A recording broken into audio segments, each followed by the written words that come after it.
To be like Jesus, temperance in all things is essential. October 26. According to my earnest expectation and hope that in nothing I shall be ashamed, but that with all boldness, as always, so now also Christ will be magnified in my body, whether by life or by death. Philippians 1:20. There are many now under the shadow of death who have prepared to do a work for the Master, but who have not felt that a sacred obligation rested upon them to observe the laws of health.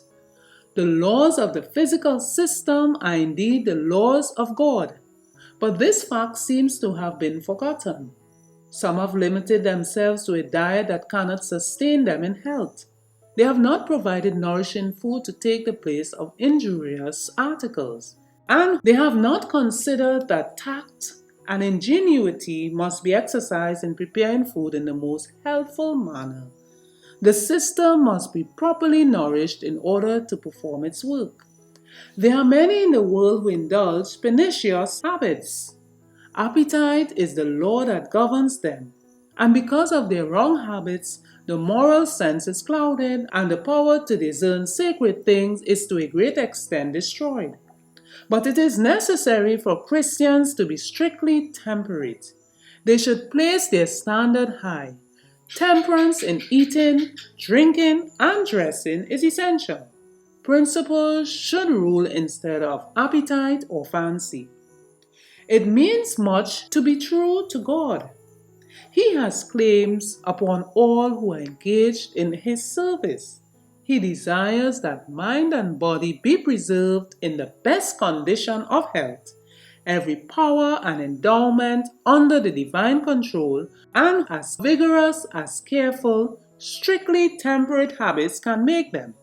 We are under obligation to God to make an unreserved consecration of ourselves to Him, body and soul, with all the faculties appreciated as His entrusted gifts to be employed in His service. All our energies and capabilities are to be constantly strengthened and improved during this probationary period. If we can arouse the moral sensibilities of our people on the subject of temperance, a great victory will be gained. Temperance in all things of this life is to be taught and practiced. Temperance in eating, drinking, sleeping, and dressing is one of the grand principles of the religious life. Truth brought into sanctuary of the soul will guide in the treatment of the body. Nothing that concerns the health of the human agent is to be regarded with indifference. Our eternal welfare depends upon the use we are making during this life of our time, strength, and influence. The Review and Herald, June 11, 1914, from To Be Like Jesus, page 315.